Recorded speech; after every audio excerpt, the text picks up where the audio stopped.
Selamat malam sahabat Karania, selamat datang dalam acara Karania Wisdom yang rutin diadakan oleh penerbit Karania setiap hari Rabu jam 8 malam. Penerbit Buddhis yang paling produktif di Indonesia. Kali ini saya, Valencia Fani, akan menjadi host pada malam hari ini. Namo Buddhaya. Ya, pada malam hari ini kita kedatangan tamu yang akan membedah buku keajaiban transformasi kekuatan penyembuhan dari ingatan masa lalu. Karya Dr. Brian L. Weiss dan Amy Weiss MSW. Penulis buku laris New York Times, Many Life, Many Masters. Kita pasti udah tidak asing dengan penulis ini karena buku Many Life, Many Masters ini sangat-sangat terkenal dan ini adalah buku kedua mereka. Saya bacakan sekilas tentang buku ini. Sebagai seorang psikolog terapis tradisional, Dr. Brian Weiss dulunya itu skeptis mengenai pasiennya yang mengungkapkan mengingat trauma kehidupan lampaunya. Beliau awalnya tidak percaya akan hal itu, akan tetapi setelah melalui berbagai macam peristiwa dan cerita-cerita dari pasiennya, dia menemukan bahwa ada ruang antar kehidupan yang mengungkapkan kebenaran-kebenaran tentang kematian putranya yang tidak pernah ia ketahui. Dan kemudian dia mendapatkan banyak dari cerita tersebut, keajaiban-keajaiban yang berhasil dilalui oleh pasiennya ketika bisa melihat apa makna sebenarnya dari kehidupan lampau yang diingat oleh pasien-pasien tersebut. Maka kita akan bisa bahas buku kali ini oleh narasumber yang memang pas di bidang ini, yaitu Ibu Brenda McRae yang adalah seorang hipnoterapis dan regresi ya, yang ahli dalam hipnoterapis regresi. Mari kita tidak berlama-lama lagi, kita undang Ibu Brenda.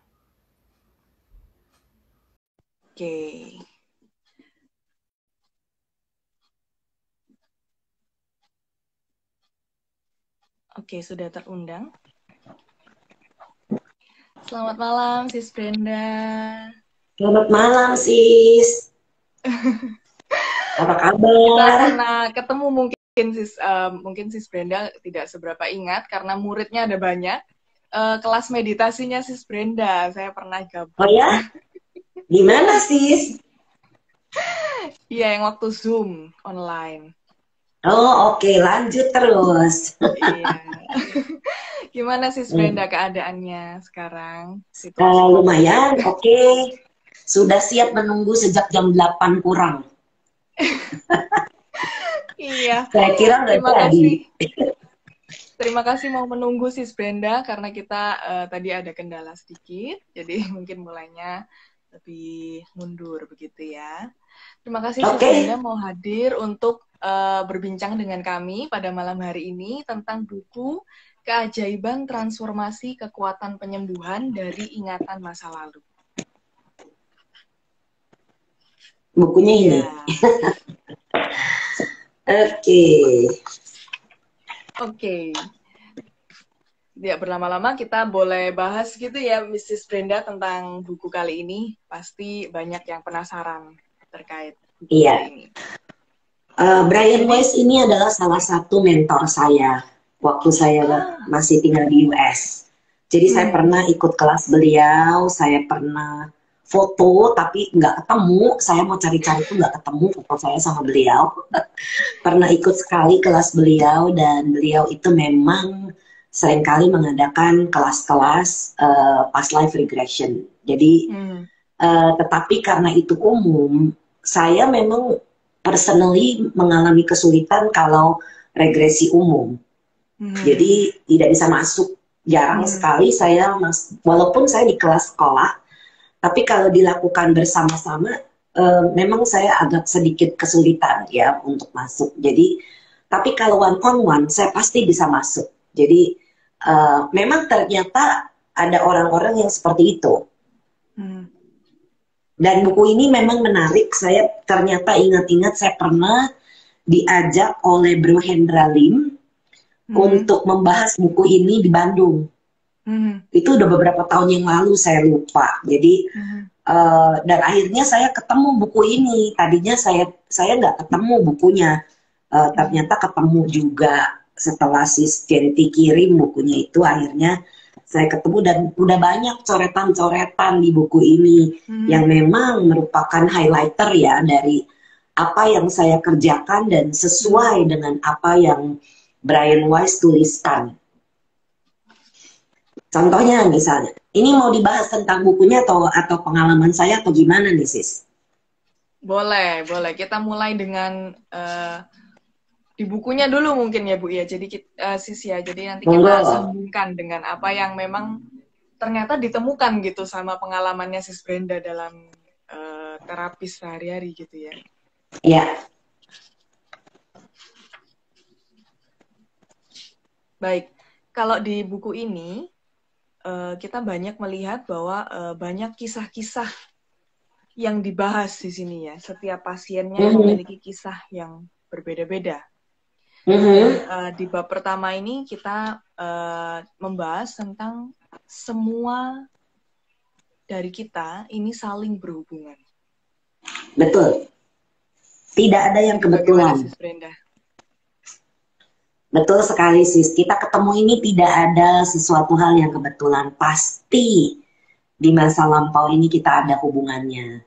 Dan ada seperti yang kalau di dalam cerita Buddha juga, semua orang yang kita temui kemungkinan besar adalah ibu kita. Jadi pasti memang kita sudah banyak melewati banyak sekali kehidupan itu, sehingga apa yang kita rasakan ini seringkali tidak selalu ya Sis, seringkali itu terbawa dari past life, dari masa lampau. Tapi tidak selalu, karena yang ditulis di buku ini seperti yang saya katakan mirip, hampir sama seperti apa yang saya alami dengan para klien saya, yang saya tidak pernah hitung. Saya sedang dalam proses untuk mencari tahu berapa jumlah klien saya sejak saya buka part-time praktek di Amerika sampai saya pulang ke Jakarta sejak 2009. Sudah 12 tahun di Jakarta itu full time. Dulu sehari bisa menerima 5 klien, sekarang karena pandemi saya dibatasi hanya 1 klien. Makanya waiting list saya jadi panjang. Sudah sampai hampir ke akhir tahun. Tetapi kembali ke dalam buku ini benar sekali. Semua penderitaan berasal dari ketakutan, kesalahpahaman, menakuti, dan ditakuti. Ini ada di halaman 6. Jadi, dan itu menjadikan penderitaan. Kenapa? Karena kita melekat.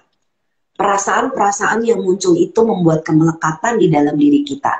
Karena kita mengidentifikasi dengan apa yang orang lakukan kepada kita, bagaimana kita bereaksi, sehingga itu menjadi tubuh perasaan.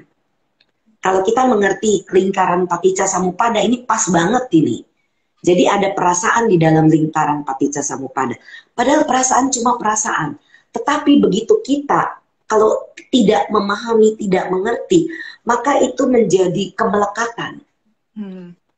Setelah kemelekatan ini kita bawa-bawa. Bahkan dari banyak kehidupan lampau. Kenapa makanya orang bisa fobia, bisa ketakutan, bisa sedih. Nah, seperti yang di sini, salah paham, berasumsi bahwa seseorang itu melakukan sesuatu kepada kita, padahal belum tentu. Jadi seringkali kita ini mengidentifikasi terhadap satu perasaan, dan kemudian kita menakuti dan ditakuti. Jadi memang begitu.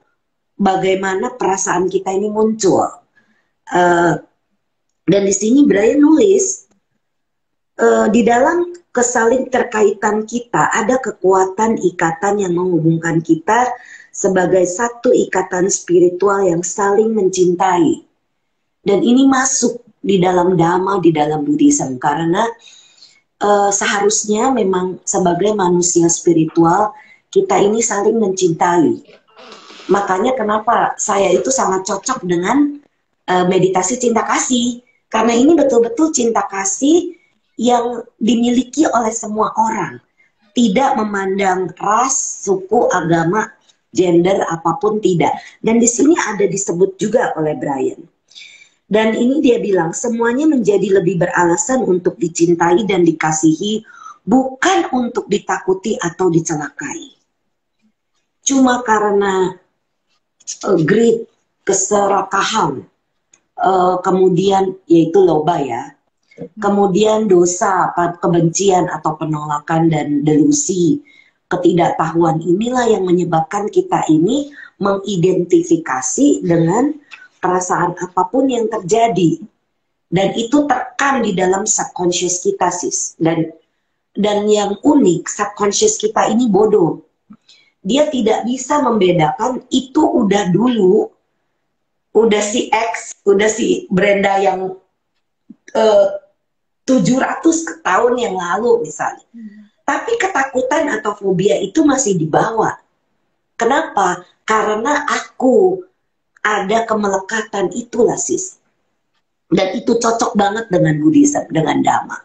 Jadi makanya ini buku ini membuka mata orang ya, karena sebenarnya buku ini tepat digambarkan oleh Brian, karena begini, pikiran rasional kita sering berusaha meniadakan hal mistis, spiritual, atau fisik yang kita jumpai. Itu logik rasional, otak kiri kita yang main. Tapi feeling kita, perasaan kita ini adalah bagian dari subconscious kita. Subconscious kita inilah yang menyimpan memori-memori dari masa lalu. Jadi kenapa ini seringkali orang merasa otak kiri, ya kalau yang terlalu kuat ya, itu engineer biasanya atau accountant, itu biasanya lebih pikir pakai logik. Sedangkan kalau secara logik itu, kenapa bisa takut gitu? Kenapa bisa takut naik pesawat terbang, atau takut api, takut air, takut ruang tertutup, takut gelap, takut, banyaklah ketakutan. Dan itu ternyata bawaan dari masa lampau. Ketakutan-ketakutan atau fobia-fobia ini. Dan saya memang menspesialisasi diri untuk mencari penyebab. Penyebab ini bisa datang dari kehidupan ini, bisa datang dari masa kehamilan, seringkali memang dari past life. Jadi kalau bro dan sis yang ketemu saya akan mengerti, saya tidak sengaja mengarahkan ke past life. Tetapi yang saya arahkan itu dari mana penyebabnya. Dan subconscious kita bisa keluarin ceritanya. Jadi seperti itulah memang kejadian. Dan di sini ada beberapa hal yang sangat menarik. Nah ini, benar-benar tidak masuk akal. Ini masih di bab yang sama ya sis ya, di halaman 41 di atas. Jika kita terus mencelakai diri kita dengan begitu banyak perang dan kekerasan, karena ketika kita mencelakai diri kita berarti kita mencelakai orang lain. Orang-orang Nazi telah bereinkarnasi menjadi orang Yahudi, orang-orang Jerman Yahudi menjadi orang Kristen Amerika. Dan ini contoh bahwa kita ini bisa berevolusi dalam banyak sekali kehidupan, berbeda-beda agama, berbeda-beda suku. Saya pernah jadi orang Sudan Muslim, pernah jadi American Indian dalam beberapa kehidupan. Jadi kalau kita sudah mengerti begini sis, kita tidak lagi resis. Kita tidak lagi membeda-bedakan suku, bangsa, agama. Itu semua sama. Cuma kita memilih apa yang cocok buat kita di dalam kehidupan kita ini. Jadi kalau orang bilang, oh masuk ke dalam sesi Brenda itu pasti masuk ke past life? Ya tidak, karena belum tentu masalah itu datang dari past life. Karena saya lebih ke healing. Kalau ke healing ini dia bisa datang dari manapun. Jadi orang berpikir, oh jangan-jangan saya takut begini, mungkin dari past life. Ternyata masuk ke dalam kandungan dia. Jadi ke kandungan ibunya waktu sedang hamil. Jadi itu bisa datang dari sana. Nah, nanti kalau misalnya ada yang mau bertanya, kalau kita bahas buku ini 1 jam ngobrol nggak cukup sis. Karena buku ini banyak sekali contoh-contoh kasus menarik ya. Saya sendiri setelah diundang Sis Yanti untuk diskusi di dalam acara ini, saya merasa wah perlu saya baca lagi. Dan ternyata memang ya refreshing aja sih sebenarnya. Karena begitu, nah ini dia pengalaman pribadi di halaman 58 ya sis, bisa lebih kuat daripada kepercayaan. Bagian agak bawah tuh bab terakhir. Sekali kita mengalami, maka kita akan tahu. Untuk alasan ini memiliki ingatan masa lalu apakah melalui regresi, dalam mimpi, ketika bermeditasi atau secara spontan. Secara spontan ini adalah deja vu. Itu yang dia maksud. Ya, jadi kita itu mungkin juga sih pernah mengalami ya, masuk ke dalam satu tempat yang belum pernah kita kunjungi. Tiba-tiba kok kayaknya pernah kesini ya. Jadi, dan ya memang kita pernah tinggal di situ, atau kita pernah berkunjung ke situ, atau ketemu seseorang baru pertama, kok kayaknya udah kenal lama gitu, padahal baru kenal. Ya, itu ada deja vu tempat, ada deja vu orang, ada deja vu situasi, bahkan bisa deja vu umur. Karena deja vu umur itu saya alami di usia 40 beberapa tahun yang lalu. Itu kaki saya sakit. Dan ini dia bahas di buku ini. Jadi bisa ke fisik, sis. Persis seperti apa yang saya alami. Jadi di kaki saya sebelah kanan itu sakit kalau jalan gak kuat lama di bantalan kaki kanan. Dan saya nggak mau berpikir, ini semua past life gitu. Saya nggak mau berpikir ke situ. Jadi saya berobat ke dokter. Ini waktu saya masih tinggal di Amerika. Jadi dokter kaki bilang, saya itu harus suntik kortison. Suntik kortison ini 2 kali pasti sembuh. Efek sampingnya adalah dia bisa masalah di tulang belakang, osteoporosis. Saya pikir saya mau mencoba itu karena kakinya nggak kuat kalau jalan. Dan saya suntik 2 kali, tapi tidak sembuh. Jadi, dan itu sangat mengganggu saya. Waktu saya sebelum pulang ke Jakarta, saya tahu tahun 2009 itu saya akan meninggalkan Amerika karena saya putuskan di 2008. Waktu mami saya jatuh saat bulan bacang nih, bulan-bulan begini nih. Saya ingat banget itu saya mengambil keputusan saya harus pulang. Tapi karena saya bekerja di perusahaan besar, saya memberikan kantor waktu untuk mencari pengganti saya. Jadi saya bilang tahun depan saya harus pulang, saya berikan kalian waktu setahun untuk mencari pengganti saya, untuk saya training, dan saya akan menunggu. Jadi, nah selama masa penungguan itu, saya mengambil kelas, dan di kelas itu saya minta sama guru saya session, saya pengen tahu kenapa kaki saya ini sakit nggak sembuh-sembuh. Dan ternyata memang datang dari past life. Jadi di kehidupan lampau saya, kaki saya itu dijepit dengan jepitan besi, saya itu jenderal perang dulunya, kemudian tertangkap, jadi disiksa, dijepit kakinya dengan jepitan besi gitu, ditarik sama kuda, mati dalam kebencian, kemarahan, rasa malu, ya karena seorang jenderal tertangkap gimana coba. Dan itu semua perasaan itu terekam di kaki, di tempat persis dijepit itu. Rasa sakit itu dari sana. Kemudian ya tentunya dengan teknik regresi, guru saya melepaskan sampai sekarang sudah tidak sakit lagi, sis. Jadi betapa powerfulnya memang. Banyak sekali orang-orang, misalnya saya punya klien, pundak tuh sakit, nggak pernah tahu, diurut, dipijit, diapain, nggak sembuh-sembuh. Begitu kita cari penyebabnya, ternyata dia pernah dipanah di sini, di pundak.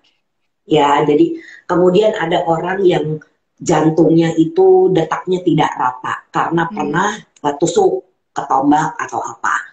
Jadi itu badan kita ini menyimpan memori. Dan Brian menyebutkan itu di dalam buku ini. Cocok sekali memang. Jadi dia mengatakan bahwa badan ini memang ada menyimpan memori-memori dari masa lalu kita. Jadi itu ya memang percaya tidak percaya terjadi. Dan kalau sudah dilepas, dia sembuh dengan sendirinya. Nah itu kenapa saya mengatakan untuk terapi saya adalah untuk healing. Jadi bukan untuk cuma kepengen tahu, nggak perlu. Buat apa kita korek-korek past life kita kalau nggak penting? Yang datang ke saya itu karena memang ada masalah yang dia tidak mengerti kenapa. Kemarin, saya tidak boleh sebut siapa klien saya. 2 hari yang lalu, klien saya datang dari luar kota. Dia pengen tahu, dia masih muda, suaminya itu 30 tahun lebih tua daripada dia. Tetapi begitu ketemu, saling jatuh cinta. Dan dia bilang, saya terganggu sekali. Ya, karena itu suami orang. Ya, jadi... ternyata. Iya. Iya, bisa ketemu lagi. Karena memang ada. Nah, itu yang saya bilang. Ada perasaan, sis.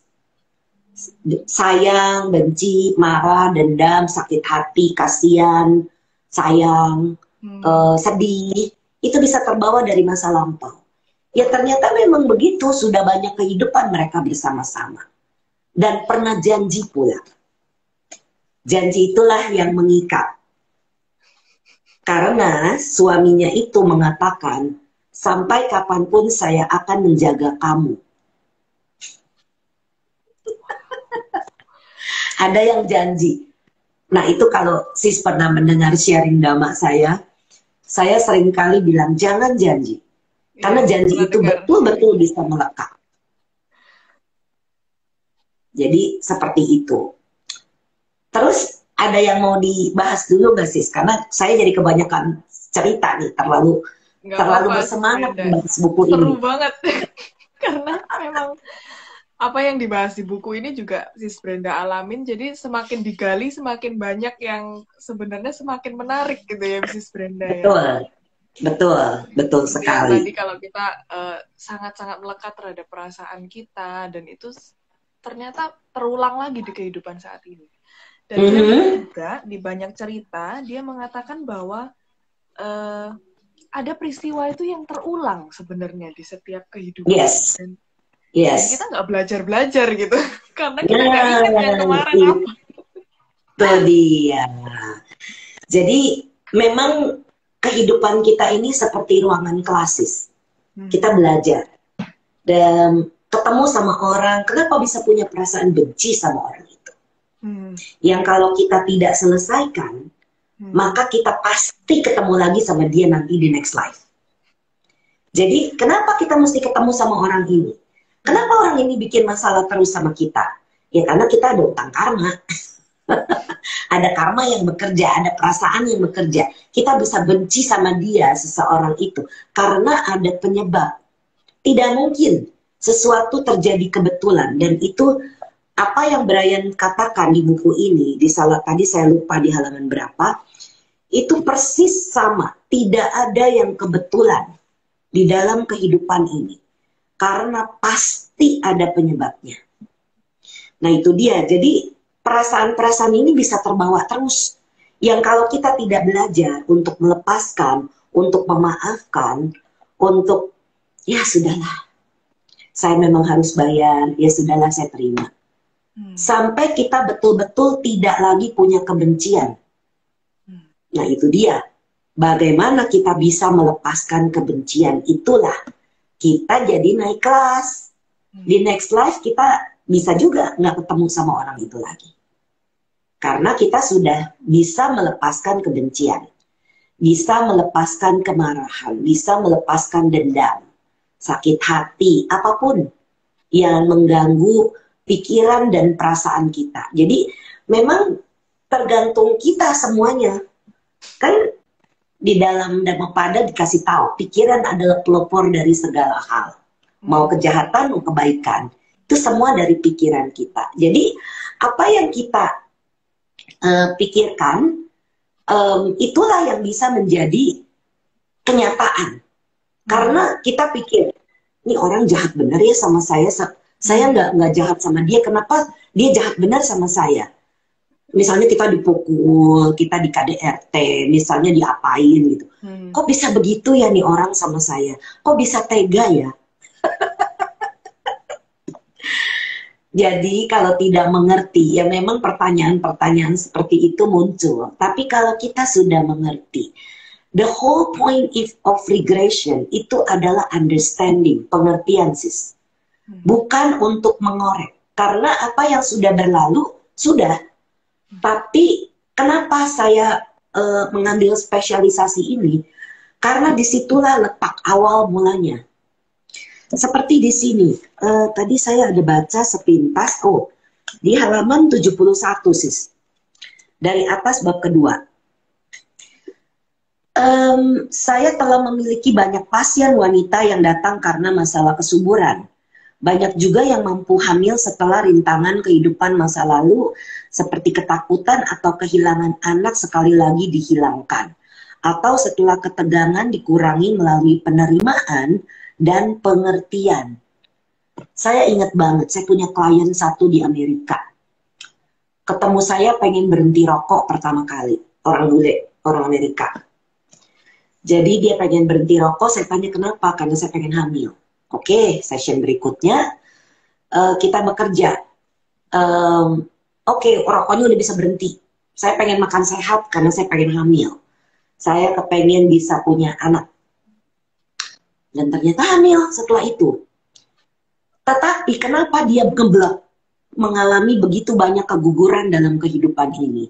Itu berasal dari past life, dia punya ketakutan tidak bisa membesarkan anak. Jadi ini saya ingat banget kasus ini karena dia klien saya belum sampai angka 5 lah. Mungkin klien ketiga atau keempat waktu itu. Jadi sekarang di kehidupan ini dia keguguran lagi. 2 kali keguguran sebelum akhirnya dia mencari bantuan. Dan setelah dia bisa melepaskan ketakutan dia untuk tidak lagi melekati perasaan takut tidak bisa membesarkan anak. Dia bisa hamil, melahirkan. Anaknya dia lahir pada saat saya akan pergi meninggalkan Amerika di 2009. Jadi anaknya sudah 12 tahun. Saya friend sama dia di Facebook. Saya tidak boleh sebut siapa namanya. Saya friend sama beliau dan saya suka follow. Saya suka lihat, anak yang dulu itu jadi dari hasil setelah dia melepas perasaan takutnya. Saya ikut senang melihatnya. Karena itu adalah bentuk-bentuk di mana bisa jadi seperti itu. Tetapi itu karena ketakutan dari masa lampau, bisa ngeblok. Ada juga karena karma. 8 dari 10 pasangan klien yang datang karena sulit punya anak, sulit hamil itu, karena banyak membunuh sis dulunya. Kalau sis pernah melihat sharing dhamma saya tentang hubungan sila dan karma, atau born again and how to be free. Di situ saya membahas bahwa kalau kita banyak membunuh itu bisa menyebabkan sulit hamil, terutama nelayan. Termasuk saya sis. Saya tidak pernah malu mengakui bahwa saya menikah 2 kali. Dengan suami pertama, saya tidak bisa hamil karena spermanya dia dengan itu tidak aktif dan saya punya rahim pun terbalik. Jadi sulit sekali untuk membuahkan. 1. Sudah tidak sama dia, saya nikah sama suami yang sekarang, udah diikat. Saat kita ketemu, dia sudah vasektomi, jadi saya tidak bisa hamil. Bisa kalau mau, ada caranya dibuka lagi, tetapi chance-nya itu kecil sekali. Jadi waktu dia ketemu saya sudah diikat selama 9 tahun. Dokter Oh. bilang chance-nya separuh. Terus kemudian dengan berjalannya waktu umur makin separuh lagi. Jadi tinggal 25% chance saya untuk punya anak dari suami saya. Kemudian biayanya 25.000 US dollar. Dan saya berpikir, apakah saya mau resiko kehilangan uang segitu banyak? Buat saya uang segitu tuh banyak waktu itu. Ya. Sampai sekarang pun ya masih banyak ya. Untuk hanya mendapatkan anak. Dan saya bilang sama suami, it's not worth it. Saya oke untuk tidak punya anak. Dan ternyata dalam session healing saya pribadi, saya itu banyak membunuh. Dan itu mematikan bibit-bibit yang seharusnya ada. Jadi saya tidak pernah bisa hamil di dalam kehidupan ini. Ya sudah, menerima. Jadi memang begitu sis. Jadi itu apa yang Brian katakan di sini betul sekali. Ada yang berhasil, seperti klien saya. Ada yang tidak berhasil karena karma. Contohnya ya saya. Jadi ya terima saja memang. Kalau memang sudah karma kita nggak bisa lari. Seperti itu. Ada lagi sis yang mau ditanya sis.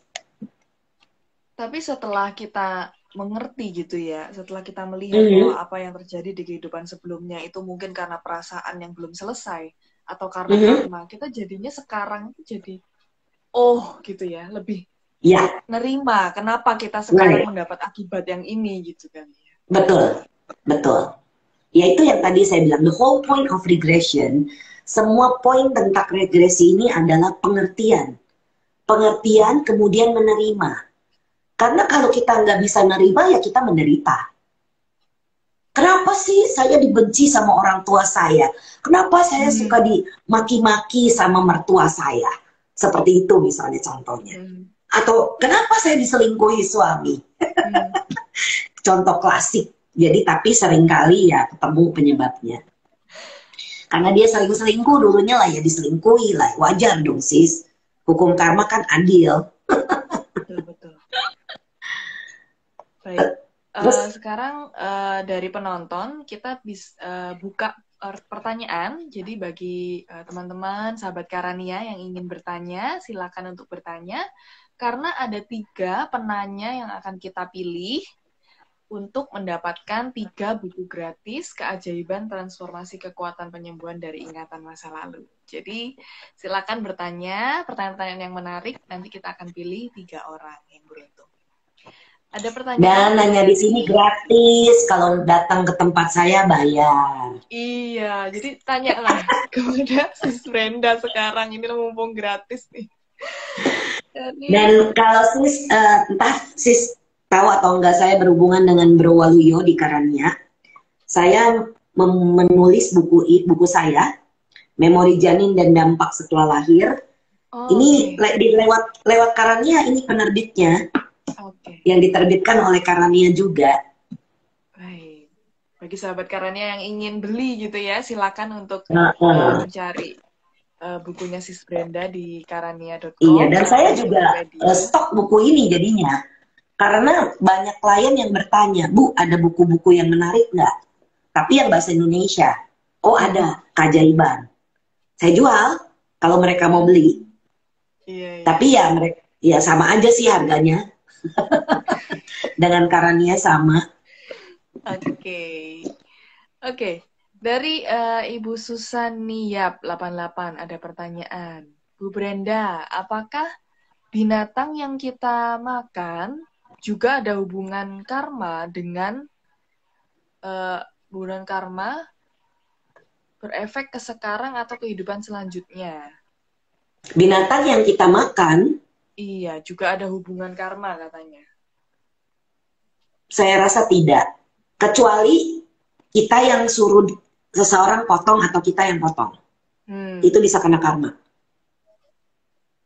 Karena keserakahan atau kebencian kita ini, keserakahan kepengen makan gitu ya, misalnya ikan masih hidup gitu. Terus kan kalau ikan-ikan tertentu itu kalau di tim harus hidup, maksudnya baru baru dimatiin langsung di tim. Iya. Katanya begitu. Nah, kalau masih makan yang begitu itu bisa kena karma karena kita menjadi penyebab. Tetapi kalau ikan itu udah beku, kemudian kita pesan untuk dipanggang, untuk digoreng, untuk dibakar, untuk diapain aja, nggak apa-apa. Ikannya udah mati, it's okay. Tapi kalau ikan itu hidup ya kita kena karma. Terkena pelanggaran sila pertama itu pembunuhan. Jadi Gitu ya sis ya. okay. Yang penting jangan kita menunjuk gitu ya untuk melakukan pembunuhan dari Betul. Betul sis Fani. Jadi kita tidak boleh mengkondisikan kita yang menyebabkan orang-orang makhluk-makhluk itu mati karena kita. Karena kalau mati karena kita ya kita kena karma. Betul. Ini caranya gimana ya menampilkan ini? Menampilkan Saya coba scroll juga ke atas ini. Kalau ada yang mau bertanya sih enaknya tuh di yang ada tanda tanya. Jadi di situ tidak hilang karena kalau kita scroll orang join, iya orang join ini kita tidak bisa kelihatan kadang-kadang. Baik, dari Bu Juliani Chen. Ibu Brenda, mamah saya itu kecelakaan dan kepalanya pecah sampai sekarang tidak sadar apa itu. Sampai sekarang antara sadar atau tidak, lupa ingatan, pas live-nya pernah memukul kerbau. Oke, lalu bisa. pertanyaannya apa? Selamat malam. Iya. Itu cuma pernyataan mungkin sis. Oke, cuma cerita ya. Oke, iya. yang berikutnya dari Hengki Nyoto. Selamat malam. Bagaimana jika dihubungkan dengan teknik meditasi? Apakah dengan meditasi dapat menjembatani hal tersebut? Terima kasih, Bu Brenda. Menjembatani apa, sorry? Mungkin yang dimaksud dengan yang tadi itu, yang perasaan yang kita kebencian atau terlalu melekat. Oh iya, makanya kenapa kita di TWIM, saya kan ada di grup Damasuka Indonesia. Kami itu mengajarkan meditasi. Dua jenis meditasi yang umum kami ajarkan adalah meditasi cinta kasih dan meditasi pemaafan. Pemaafan ini banyak sekali manfaat besar yang bisa kita dapatkan karena kita pasti pernah berbuat salah. Jadi kita memaafkan diri kita karena berbuat salah. Dan nanti akan ada memori-memori yang muncul dan memori itu harus dimaafkan dan kita harus memaafkan siapapun yang muncul. Ini pun ada di YouTube channel saya ajarkan teknik meditasi ini. Jadi bisa kita membantu untuk membantu diri kita sendiri sehingga kita tidak melekati lagi terlalu kuat terhadap perasaan apapun. Dan kita juga mengajarkan teknik-teknik untuk melepaskan pikiran-pikiran yang mengganggu, perasaan-perasaan yang mengganggu. Lagi meditasi bisa mikir ABCDE, nah gimana caranya? Nah itu ada juga caranya.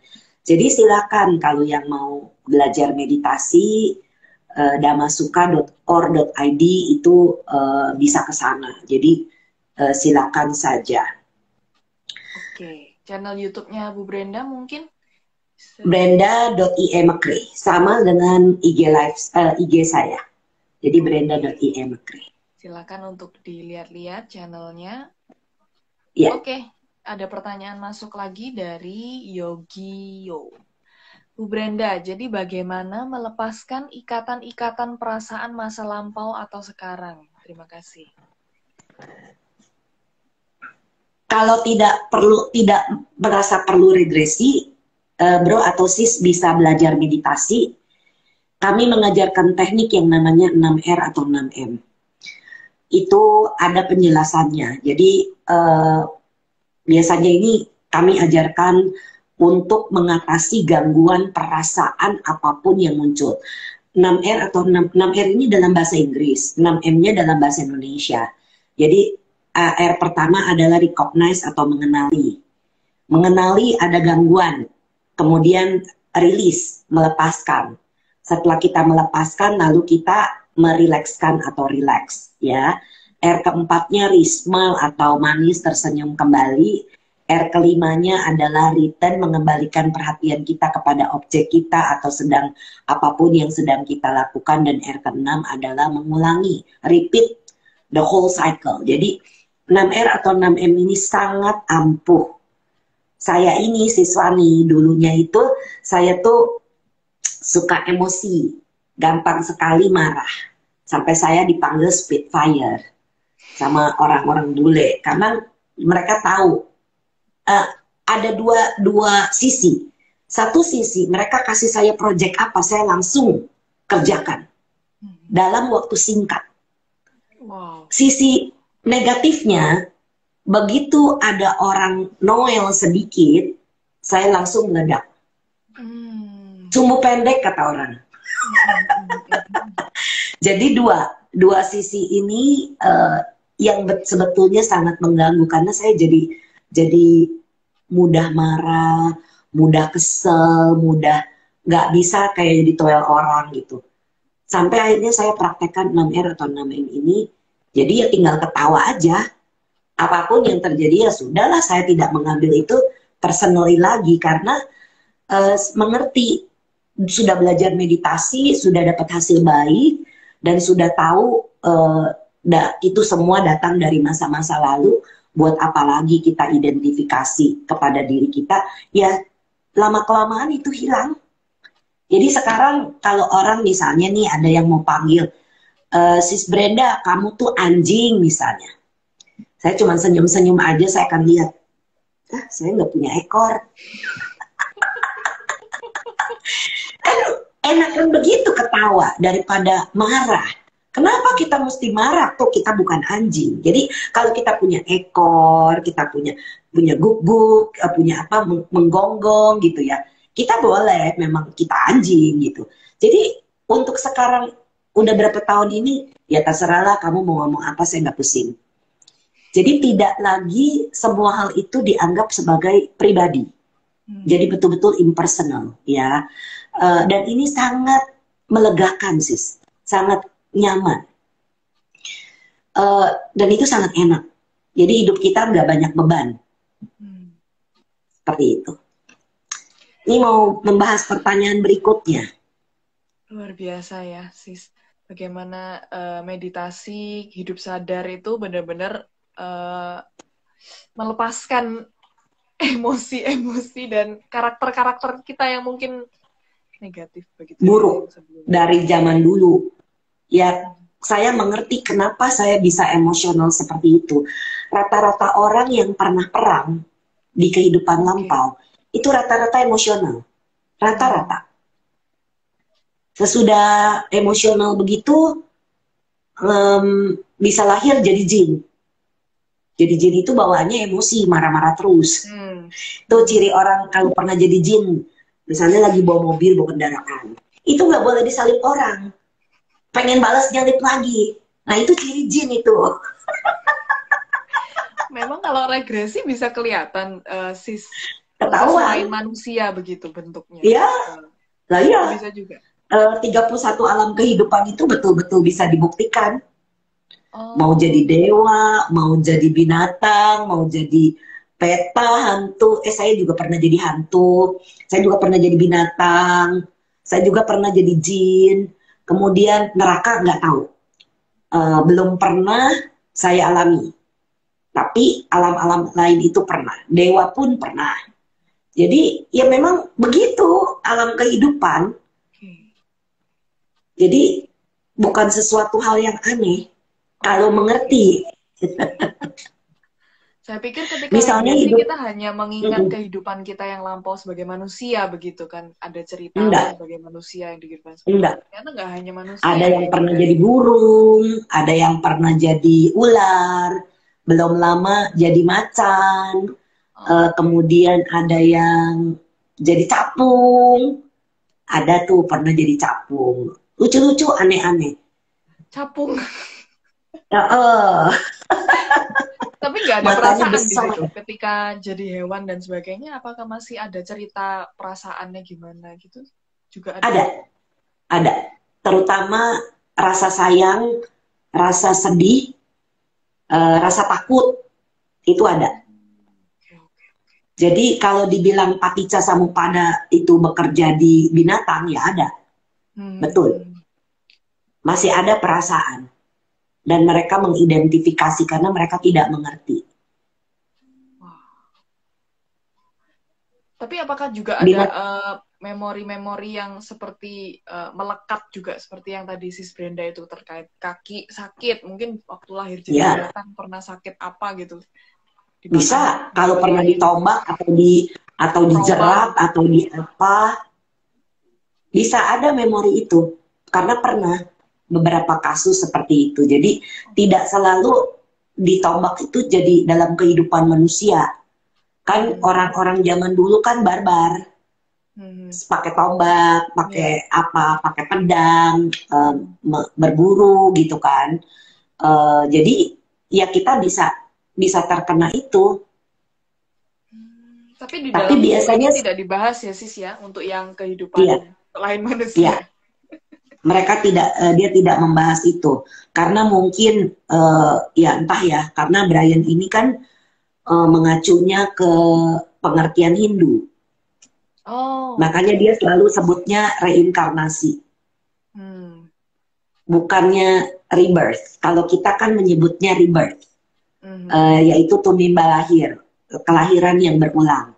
Tapi kalau dia di sini mengatakan reinkarnasi. Hmm. Jadi 90% apa yang ada di buku ini saya konfirmasi benar, kecuali tentang reinkarnasi. Karena dan jiwa yang kekal. Kekal. Hmm. Dia menyebutnya itu adalah jiwa-jiwa kekal dan kita tahu eh, itu bukan jiwa yang kekal.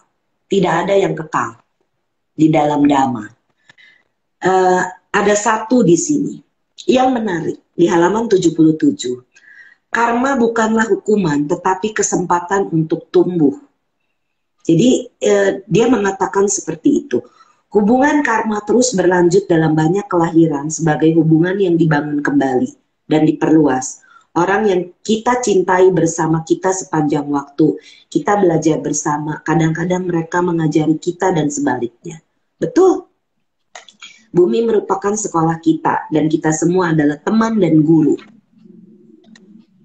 Benar sekali apa yang jadi makanya saya bilang 90% yang dikatakan di sini saya bisa konfirmasi. Benar. Apa yang dia tulis itu pengalaman-pengalaman dia itu mirip dengan pengalaman-pengalaman yang terjadi di dalam sesi-sesi klien saya. Oke. Gitu sis. Tapi Sis Brenda, bagaimana kita sebagai terapis begitu ya mengetahui bahwa itu tuh bukan hal yang dia buat-buat gitu. Kan mungkin saja seseorang itu membuat-buat ceritanya sendiri atau seperti apa. Iya, Itu di akhir sesi meng-cross check-nya bahwa itu saya asli itu seperti apa?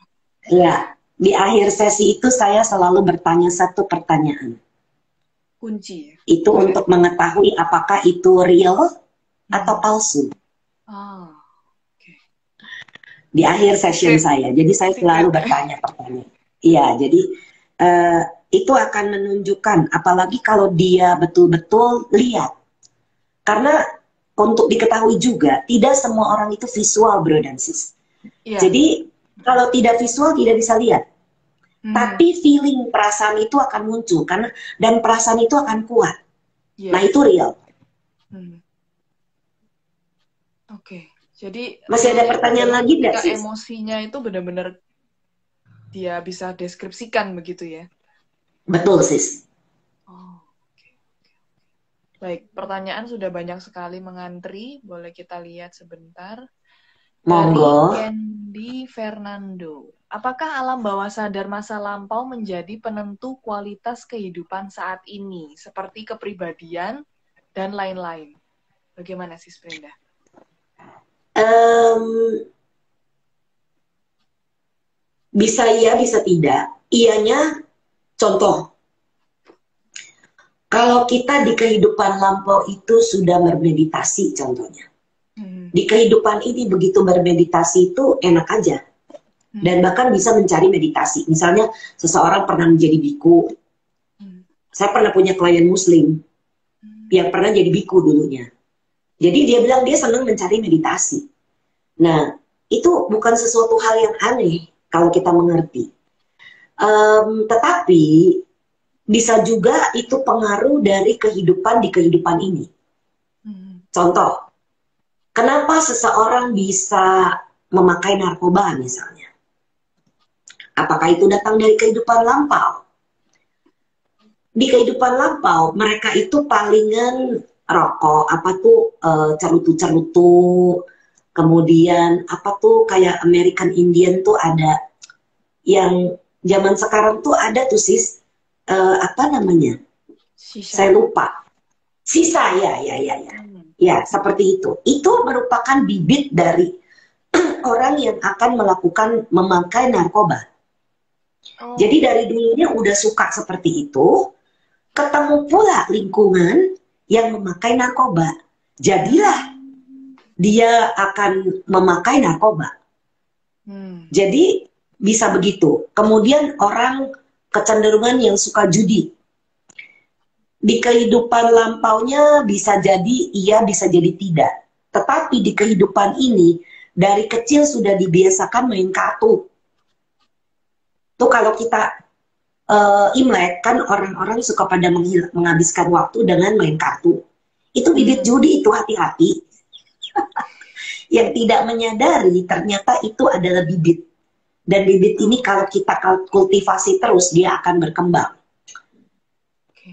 Jadi dari kecil itu kita tidak boleh membiasakan anak-anak kita itu main-main kartu, hubungan. Makanya lingkungan itu sangat berpengaruh. Dan itu bisa datang dari sana. Jadi kombinasi sis, bisa datang memang dari past life, bisa juga datang dari kehidupan ini. Tapi selalu ada inklinasi ya, kecenderungan begitu ya. Ada kecenderungan, betul. Kecenderungan inilah yang berbahaya kalau kita tidak waspada. Betul. Makanya jangan mencari triggernya ya. Iya, betul. Terkadang kita tidak mencari tetapi ketemu. Misalnya pikiran kita ini, lingkungan kita ini, kita hidup di dalam lingkungan orang-orang yang suka pakai narkoba. Kalau kita udah tahu lingkungan seperti itu, kita cepat keluar dari lingkungan itu. Jadi supaya anak cucu kita tidak terpengaruh sama orang-orang yang menggunakan narkoba itu. Seperti itu, sis. Betul. Masih ada lagi pertanyaan lain? Silakan, sis Fani. Masih ada pertanyaan dari Henny Ali. Melanjutkan pertanyaan yang tadi, sis. Tunggu, ini yang mana yang awalnya? Ini mungkin. Malam Bu Brenda, apakah karma suami ada hubungannya dengan pasangannya dan anaknya? Terima kasih. Kita ini bisa berkumpul bersama-sama karena memang ada karma. Dan karma tidak menurun. Tidak ada karma orang tua turun ke anak. Yang ada, kita ini lahir bersama-sama menjadi satu kelompok.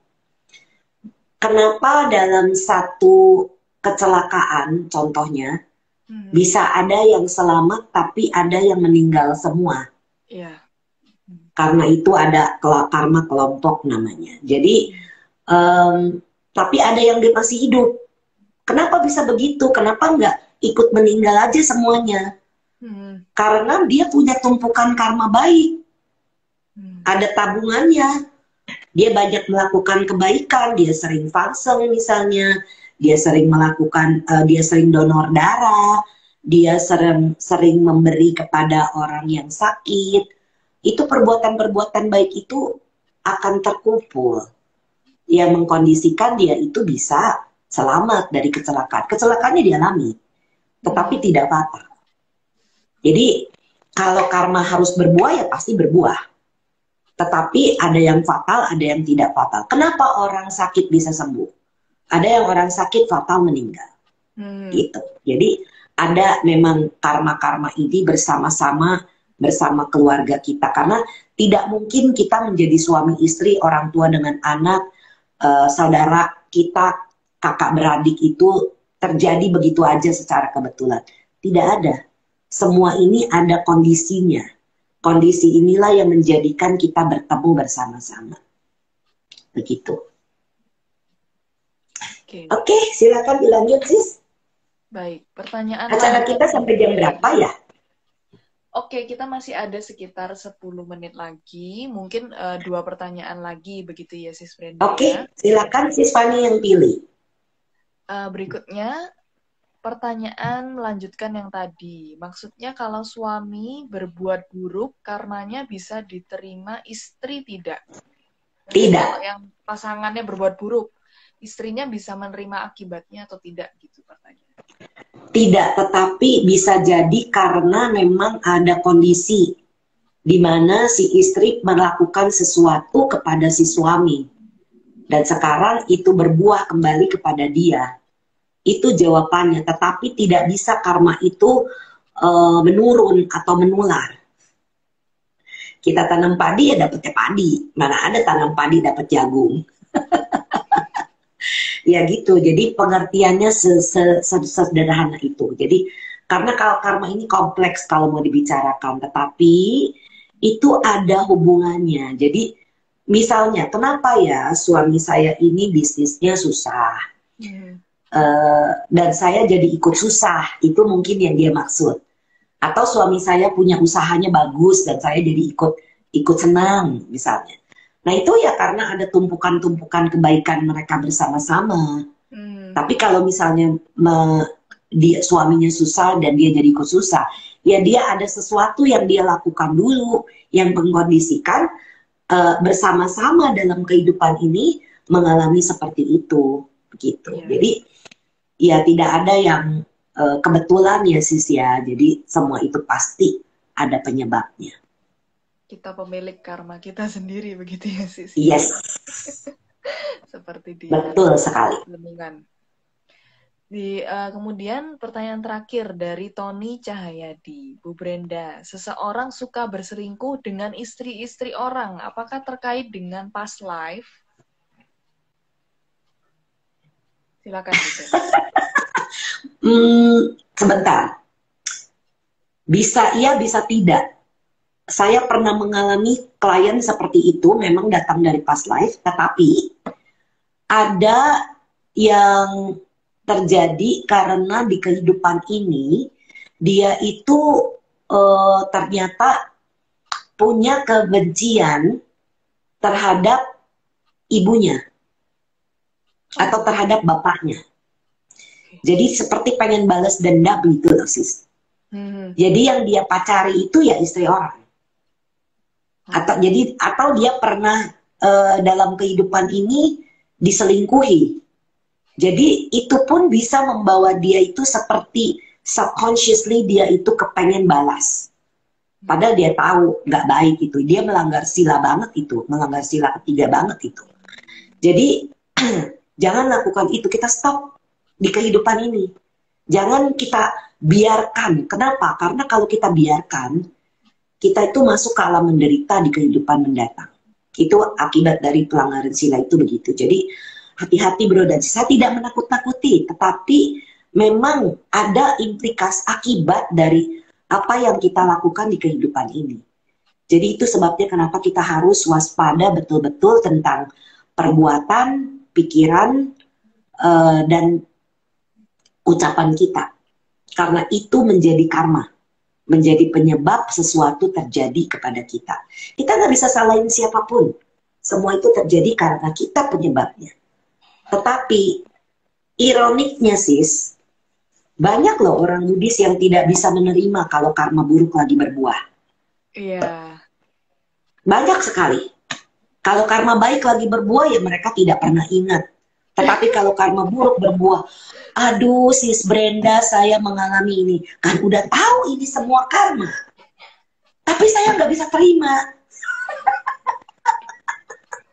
Lah ya Saya salah apa begitu ya? Iya, selalu begitu. Salah apa saya punya anak seperti itu? Salah apa saya punya orang tua seperti itu? Salah apa saya punya suami atau istri seperti itu? Semuanya begitu. Tetapi kalau kita betul-betul menjalankan dhamma dan mempraktekannya, maka kita akan betul tidak lagi perlu mempertanyakan itu. Kita menerima keadaan dan bahkan bersyukur loh. Bersyukur karma buruk itu berbuah sekarang. Selama jadi sayangnya kebanyakan orang begitu karma buruk berbuah, ada sesuatu wipaka akibat yang berbuah ini terjadi, mereka itu tidak bisa menerima. Betul. Kalau itu suami orang yang selingkuh, ya nggak apa-apa. Tapi kalau suami saya nggak boleh. Lah ya, gimana kalau karma sudah bekerja kan kita nggak bisa lari. Kemanapun mau lari nggak bisa. Jadi ya jalankan. Makanya harus latihan meditasi ya sis ya, supaya bisa melepas. Yes. Bisa menerima, melepas semua penderitaan dan belenggu-belenggu. Syukur-syukur bisa sampai tingkat-tingkat kesucian. Sehingga kita tidak perlu lagi muter-muter dalam roda kelahiran ini. Betul. Karena capek.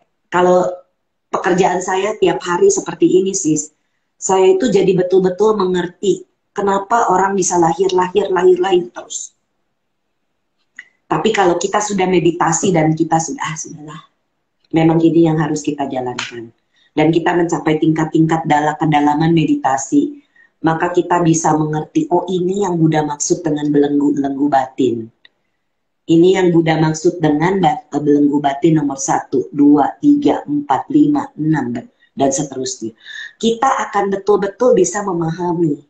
Dan kita bisa keluar dari samsara, bro dan sis. Jadi, tingkat kesucian itu sudah bukan lagi mitos. Kalau dulu kita berpikir, apa iya saya bisa jadi Sotapanna? Apa iya saya bisa jadi Sakadagami? Apa iya saya bisa jadi Anagami? Jawabannya bisa. Selama kita betul-betul berjuang mengikuti instruksi yang diberikan oleh Buddha. Pasti bisa. Tapi di sini saya mau bilang kepada orang-orang, jangan bikin target hanya mau jadi Sotapanna. Nggak cukup. Jadi Sotapanna itu nggak cukup. Kita harus berjuang keluar dari samsara. Syukur-syukur bisa tembus ke arahat. Kalau tidak bisa ke arahat, paling tidak bisa di anagami. Karena apa? Target kita sampai Sotapanna. Bisa jadi Sotapanna, tapi nanti mau tembus ke Sakadagami. Nggak bisa. Jadi jangan pasang target cuma sampai Sotapanna. Itu yang saya mau sarankan kepada bro dan sis. Jadi dan tidak perlu terlalu melekati itu. Ya udah, jalankan meditasi, melepas, mengikis, melepas, mengikis, melepas, mengikis. Lama-lama kita bisa tahu kalau kita sudah masuk ke dalam arus. Bisa. Tekad juga ya sis ya, harus tekad harus ada, tentu. Menancapkan tekadnya itu ya, capai. Ya, tapi jangan salah tekad ya. Juga jangan salah membuat janji. Oh, oke. Salah membuat janji itu bisa menyetop. Salah satu janji adalah janji bodhisatwa. Kalau pernah membuat janji bodhisatwa, maka tidak bisa tembus. Masuk jadi Sotapanna bahkan. Jadi itu yang harus diwaspadai. Ya pokoknya kita meditasi, kita kikis terus apapun yang muncul kita kikis. Keinginan kita kikis. Lama-lama kita bisa terbebas. Itu bukan mungkin, tapi pasti. Oke. Menarik sekali Sis Brenda pembicaraan kita mengenai buku, kemudian tentang pengalamannya Sis Brenda juga, sampai tentang Dharma nih terakhir. Mungkin closing statement-nya Sis Brenda sedikit. Karena kalau saya ini tidak afdol kayaknya kalau tidak ada selipan-selipan Dharma. Karena memang disinilah kita mengerti bahwa inilah jalan untuk pembebasan kita. Dan saya minta ya bro dan sis untuk belajar betul-betul untuk melepaskan kebencian, kemarahan, dendam, sakit hati, perasaan-perasaan apapun itu. Dan jangan tunda meditasi. Karena kalau kita menunda, kita tidak pernah tahu hidup kita ini sampai kapan. Silakan mendengarkan sharing dhamma saya tentang Born Again and How to Be Free. Bagaimana keluar. Karena di situ saya jelaskan panjang lebar.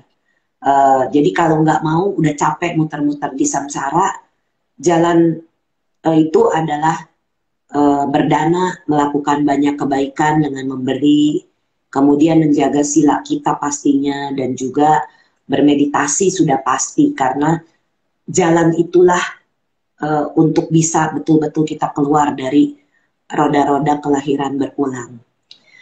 Dan akhir kata saya mohon maaf apabila ada kata-kata, pikiran, perbuatan yang pernah keliru saya lakukan, baik dalam kehidupan ini maupun kehidupan lampau. Semoga saya bisa dimaafkan. Nanti kalau sudah selesai, izinkan saya berbagi jasa ya sis. Boleh. Thank you Sis Brenda untuk sharingnya mengenai sama-sama Sis Hani. Keajaiban transformasi, kekuatan penyembuhan dari ingatan masa lalu. Sangat-sangat membantu, mencerahkan, membuka wawasan, inspirasi. Semoga bagi teman-teman Karania yang tertarik ingin membaca lebih lanjut buku yang kita bahas pada malam hari ini, bisa melihat di www.karania.com. Kemudian bisa lihat di Shopee dan Tokopedia Karania untuk memesan buku ini. Karena ada diskon 30% untuk wow. Oke.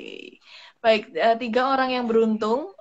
Pertanyaan yang kita pilih adalah dari Yogi Oyo, kemudian ada dari Tony Cahayadi, dan kemudian Candy Fernando.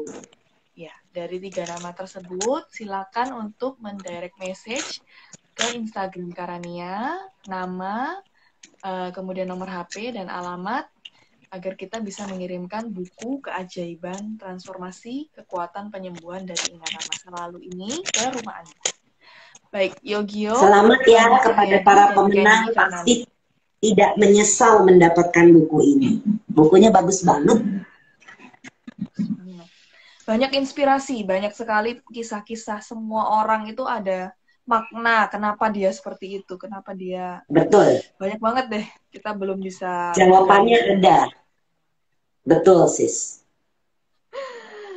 Banyak sekali sampai kita nggak kehabisan waktu, kelebihan nih malahan waktunya.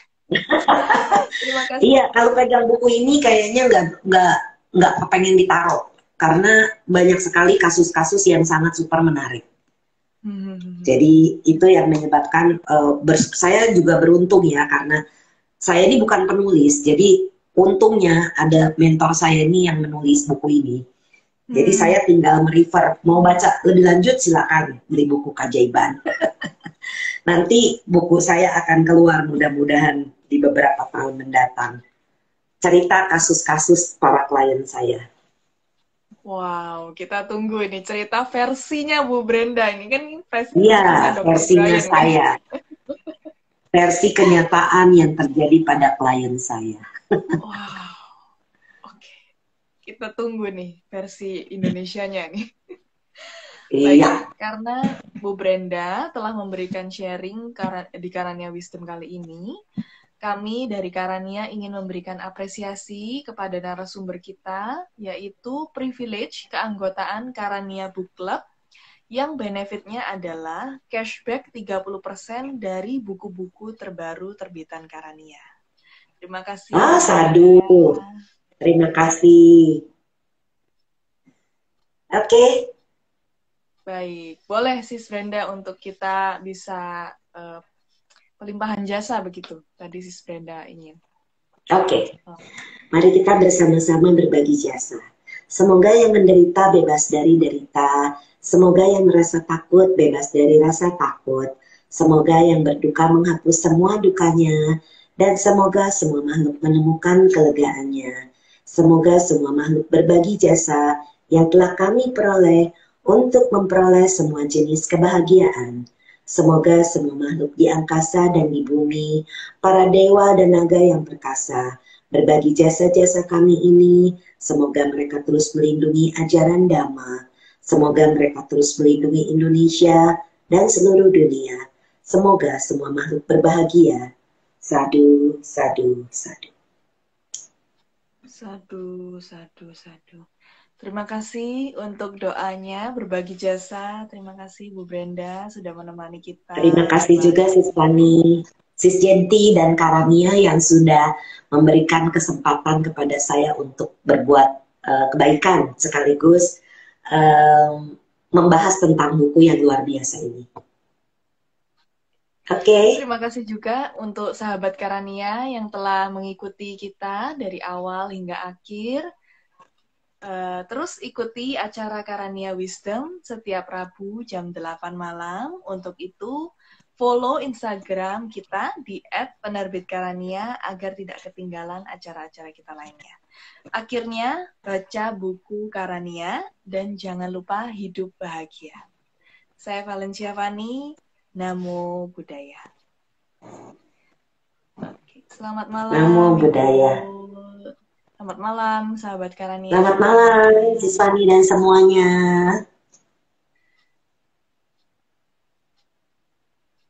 Terima kasih, sampai berjumpa lagi.